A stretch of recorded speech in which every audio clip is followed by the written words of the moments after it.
creating curiosity by asking better questions. This is Shed Talk.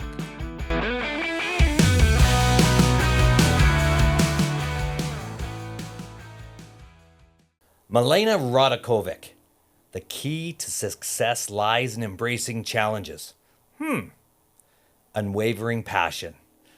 This is something you got to listen right to the end.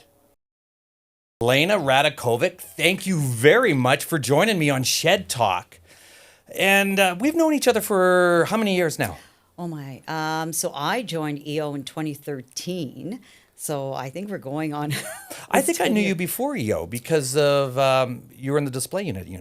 Yeah, that's true. That could be through my company, Nexus Exhibits. So I joined Nexus in 2010. So probably, yeah, it's been about 14 years. Oh, that's amazing. You know what? Thank you very much for coming on. Thanks for having me. Yes, and I really wanted to have you on.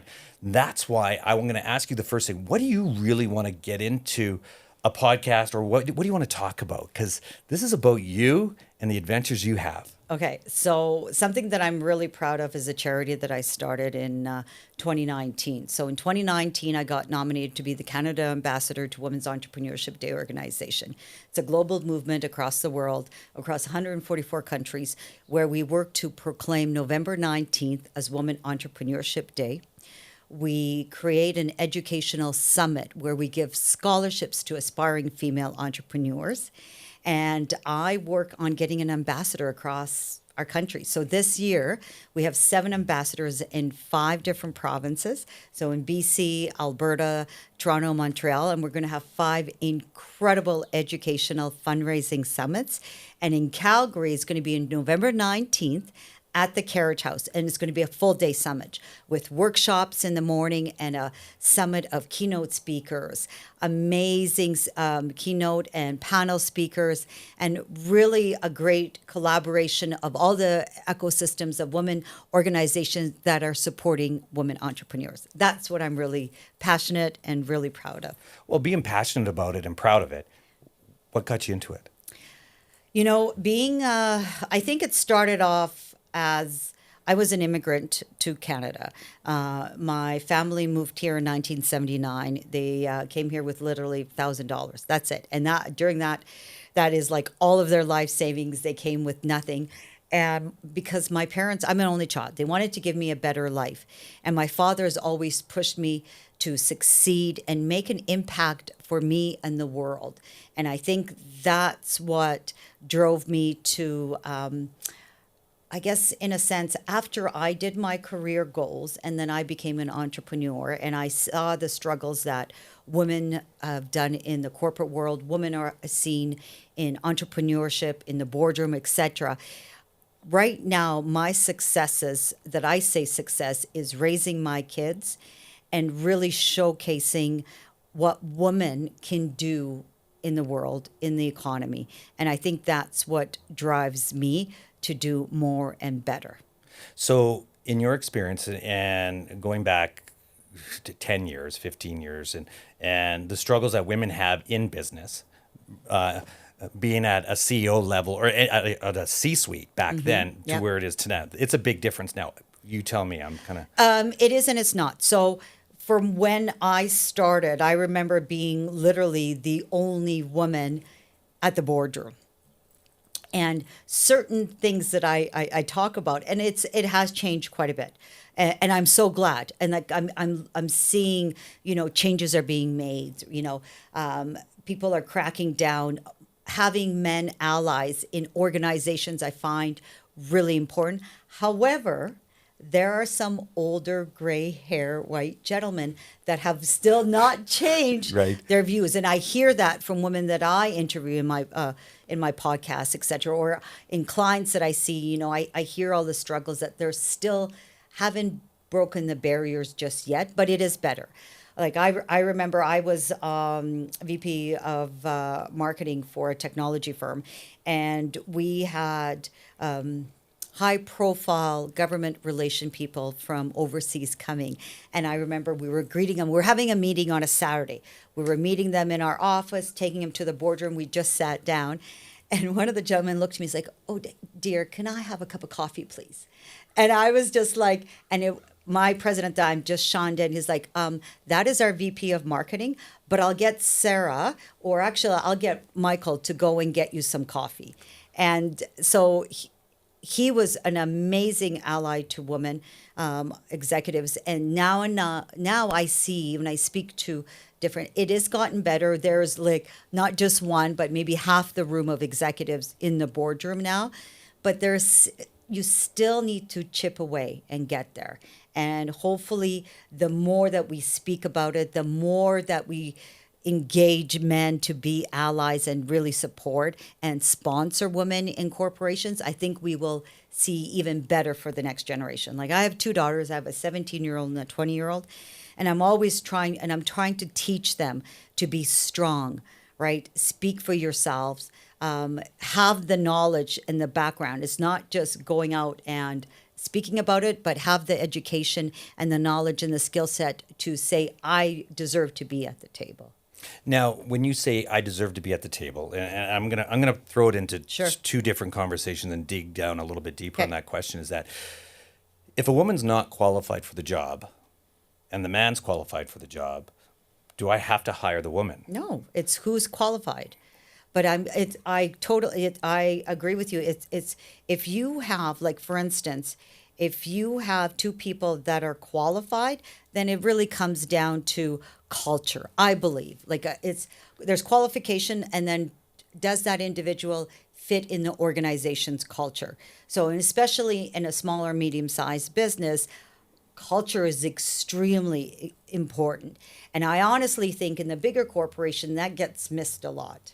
That they're in a bigger corporations, it's not so much about the culture, it's about delivering on for the shareholder goods.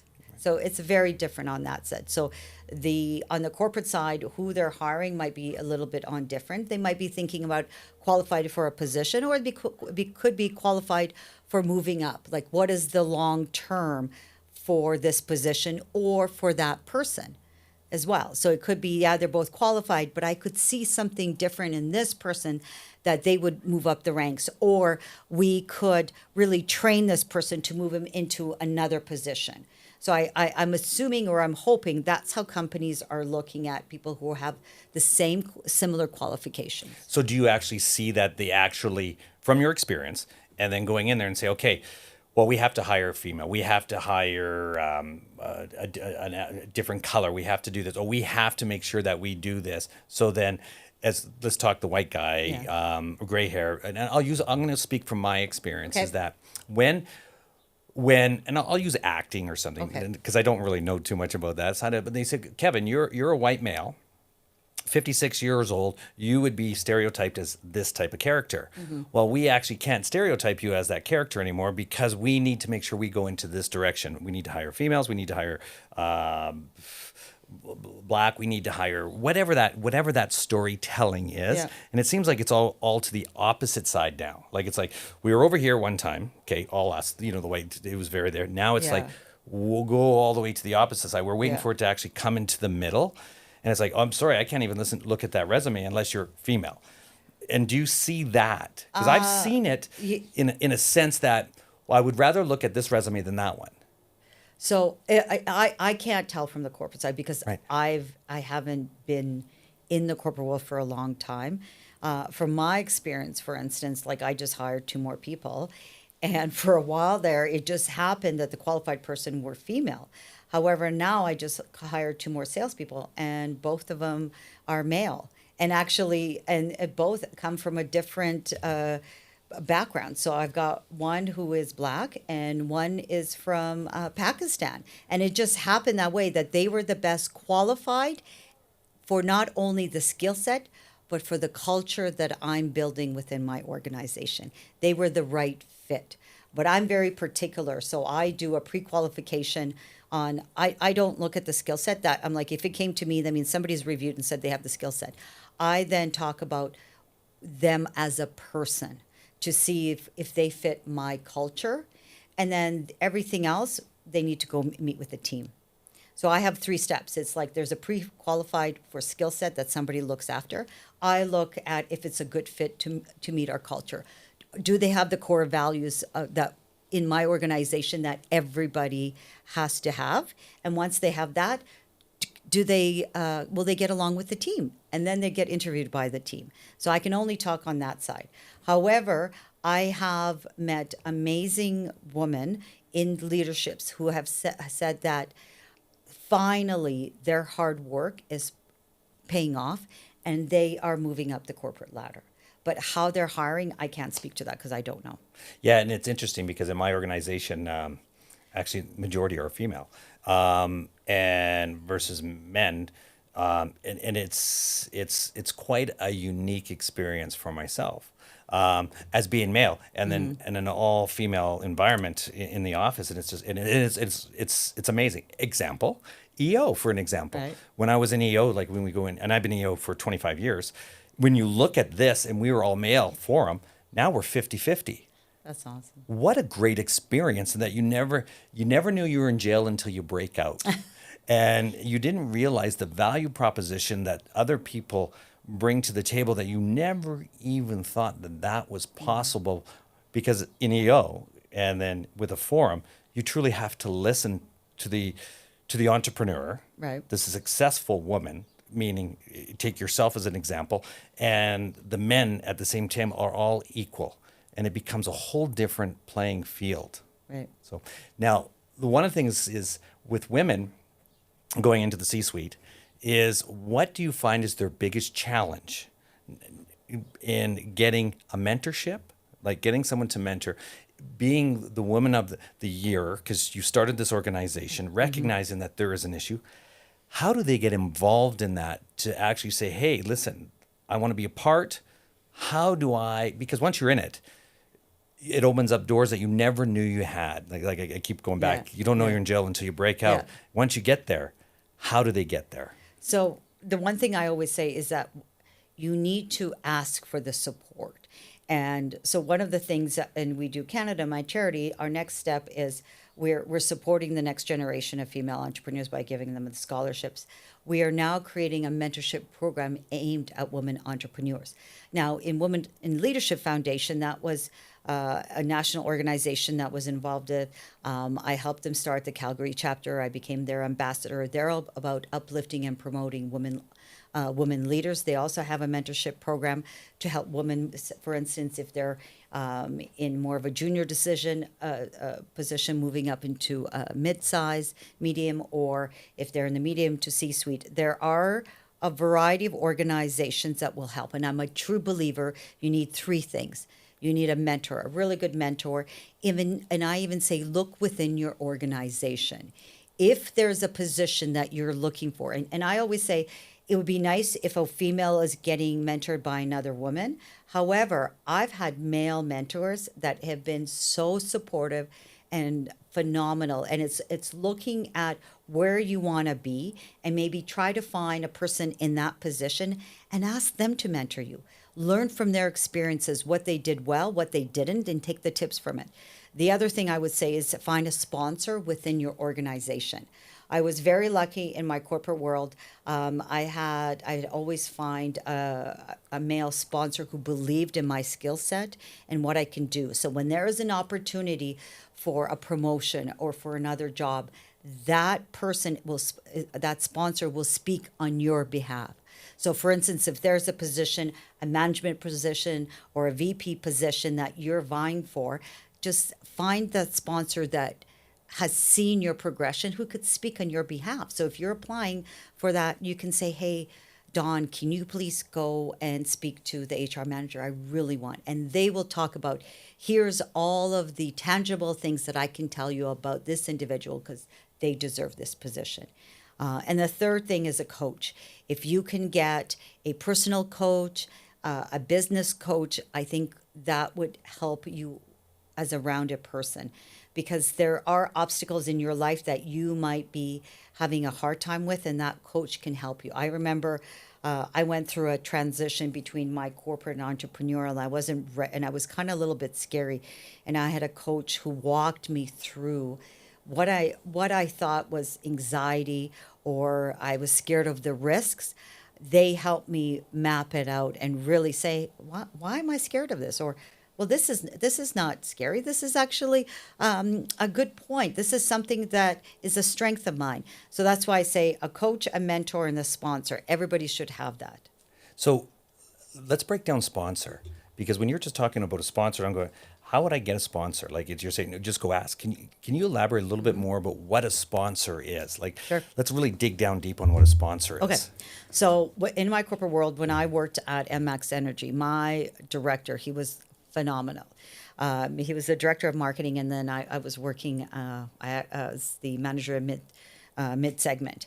And I was telling him how I'm working on my MBA at the time, and these are my ambitions with the organization.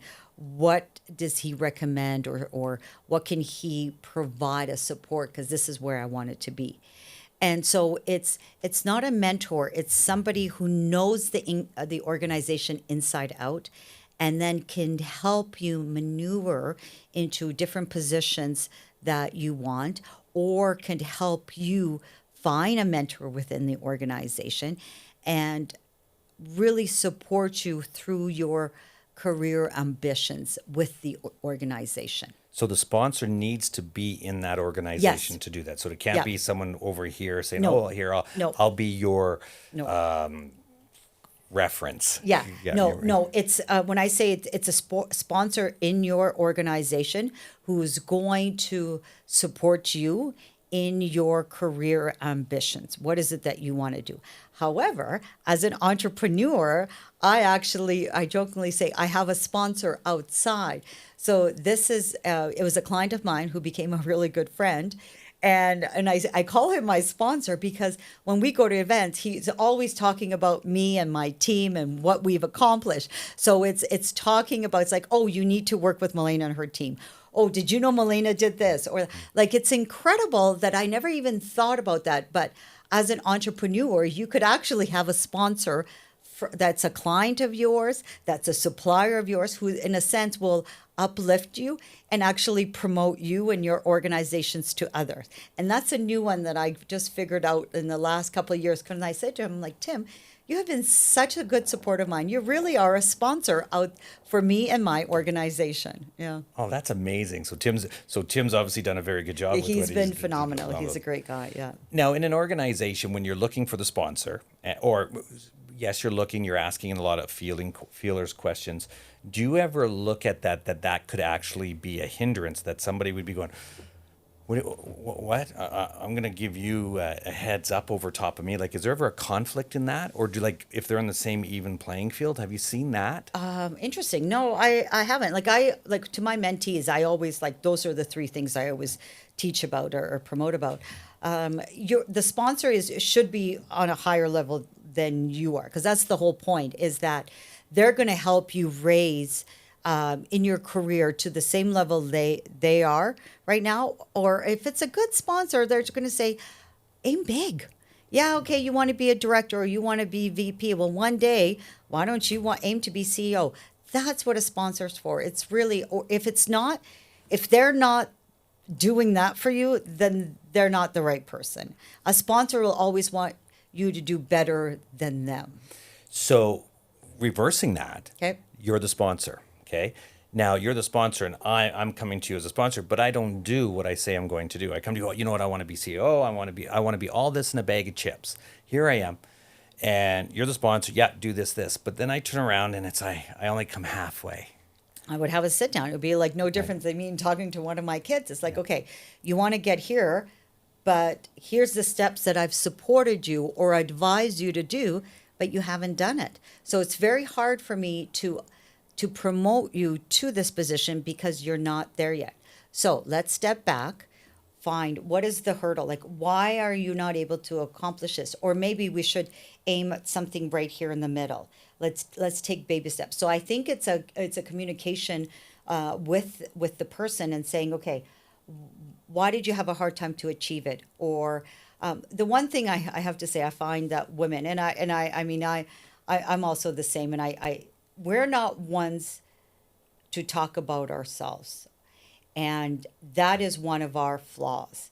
So if a woman needs to learn to say, I did that, here's an immeasurable achievement, where like I always do that. I talk about my team did this. I do that all the time, and everybody's like, "You're the leader. You led the team to accomplish this." So I think we need to make sure that whoever, as a sponsor, is speaking to them, we just have to say, "Are you scared of the risk?" Because that's the other thing is that, do you think you're scared to make a mistake to get there? Where I remember my father always says, take the hardest projects and work your ass off because I know you'll achieve. You will not want to not complete that project on time, under budget, or whatever it is. Because once you complete that project, you will shine, and that will have your sponsor say, hey, look at what Kevin did. You know, he took on a project that nobody else wanted. He completed it on time and on budget. We have a position that his skill set would be really good. I think Kevin should get that promotion for that job. So does ego come into play? I think So, and I mean it more like this when the ego, Okay. because all of a sudden you were just saying, well, it's the we thing, that you actually have to switch that to, it's not a we, it's actually, no, I actually did accomplish that. And does And that become ego? it's not ego. I think it's the way I say, and don't take this away. Women need to talk like men. Because I have been in a lot of boardrooms. And when we go around and we talk about projects back in the days, the men always say, I did this, I did this, I did that. Where I remember I used to say, and I've spoken to other women, and we still do that. We say, we accomplished this, or the team accomplished this. So we need to start, we, as I'm saying, as in women, we need to start thinking and talking more like our male counterparts. And putting the I instead Exactly. of the we. Yeah. So just think about all the women that you've ever worked with. How many of them have ever talked about what they have accomplished? Oh, you are 100% right. And it's like the things you know, you don't know. Like I had no idea until you just brought that up. I'm going, wait a second. Let's dig down deep. And now that I think about it, I'm going, okay, it's all the we. And I'm told the opposite. I'd like, oh, guess what? I'm all this in a bag of chips kind of thing. But yes. And then that we part. Very interesting. Now we get into the sponsorship. Now you have your sponsorship. He's holding on to you or her, Yep. holding your hand through this and giving you the best course Right. of action possible. When does the transition happen to coaching? That's a really good one. So so in my sponsor, I would say he had, I wouldn't say as much as a coaching, it was more on maybe mentorship. So he did provide some mentorship. Coaching, I believe, is more on a personal level. So, for instance, it's knowing about what is your family background, right? So, in other words, what obstacles in your personal life that you might be battling with that you need to get through to get into the career or into the business that you want. So a coach is more on the personal level. It lets you go deep inside to look at your personal needs, your personal demons in the sense, as well as what family commitments, community commitments you have that's outside of work. Where a sponsor just knows you for your business side, for your skill set side, where a coach knows you more intimately, if that makes sense. Now, would your coach be more like a therapist? It could be, but I mean, if you ever look at, so there's a variety there's business coaches, there's personal coaches. So there's a whole bunch of coaches out there. There's even, I wouldn't say therapist, because therapist is more, if there's something that a trauma, for instance, Right. or something that's on a mental health that you need, or physical, that's what more the therapist. Where a coach, it's not. A coach has an experience or a skill set that helps you clear your mind so you can accomplish what you're wanting to do. Is there a do's and don'ts in coaching? Like when somebody's going looking for a coach, and I've seen it, they go into a coach, and the reason why I said therapist, because it's funny when people go to a therapy, they have to go to 6 different types. They go for a year. That guy didn't work, so I'm going to go to the next one, or whatever. The girl didn't work at the same time. So coaching can be the same thing. Are you doing coaching with the right? Have you interviewed the right person? Is it the right Right. thing? And what are the do's and don'ts of looking for a good coach. And there's good coaches and there's bad coaches. Yeah, and so that's a really good point. I think I'm a big believer is ask for references, and it's usually to find a good coach, find some like go to your network and ask if anybody has a coach, somebody that they can recommend. So I'm a big believer in referrals, like recommendations, referrals within your network, because in your network, you're probably a lot of the time is like-minded people. So they're probably going through certain things that you might be going through as well. So I would turn to that. I wouldn't be like Googling a coach. I go to your network, to your peers, to your colleagues. That's who I would look for. And it's interesting because you just said that tongue in cheek. I wouldn't be Googling. And it's interesting how many people actually, it's like a doctor, right? Okay. Oh, I have an ailment. You Google it. Oh, now you're down that proverbial Oh my that goodness. rabbit Yeah, hole. yeah, And yeah, I need a coach or is it a therapist? Is it this because I need to be motivated? Is there a motivational coach? Now, did you ask yourself the right question? Do you need a motivational coach, or maybe there's somebody around you that can be a better coaching for you as an Yeah. individual? So, like for instance, I've the coach that I had was a personal friend of mine, and it was a lot. I found it a lot easier because she knew me on a personal level. So I was really excited when I learned that she was going into the coaching, and she really helped me during a mindset of mine when I was saying I was going from the corporate world to entrepreneurship. Just I had an internal battle. It's like, oh my God, am I making the right decision? So she really helped me during that time to say, yes, I can take the risk. I know I can do this. It's inside of me. And I find that it was a fantastic experience, because now when I talk to other women entrepreneurs or who want to be women entrepreneurs, I'm seeing they're going through the same struggle that I went through. It's like, you're giving up a steady salary, benefits, all of that, but you also have a dream that you want to pursue. And where's that light switch? Because when you talk about that Yeah. changing point, because change happens in an instant. The day you decided to make the change, it happens then. What was the time? Because you'd have to remember the time that you made the switch and said, all right, I'm in. Give me that wine. Give me that whatever. I'm all in. And I can tell you exactly what it was, because I look back on my career and I kept saying, the organizations that I worked for, I helped them with their ROI. I helped them with their revenue. I did all of these things. Like I can now say, I did all of these things, and what did I get back out of it? So I said, that's it. I'm going to do it. I'm either going to succeed on my own or I'm going to fail on my own. But I'm going to give it a try, because I'm sick and tired of making other people money, and I want to look after my family. That is absolutely amazing. You know what, Milena? Thank you very much for Shed Talk and coming on. And I just have to sum one thing up. The key to success lies the embracing the challenge, nurturing resilience, and leading with unwavering passion. Do you know who said that? Do you? Yes. And where was my that? God. Huh? Oh my God. Where did you find that? Now- I was in an article, wasn't it? I don't know. I was That's like, why. I was like, why do those words sound exactly as what I talk about all the time? Yeah. And you know what? Thank you very much. And that was wonderful having you on, and Thanks so much. absolutely amazing. Thank you. Thanks so much, Kevin. I Thank you. appreciate it. Now you know. Shed Talk.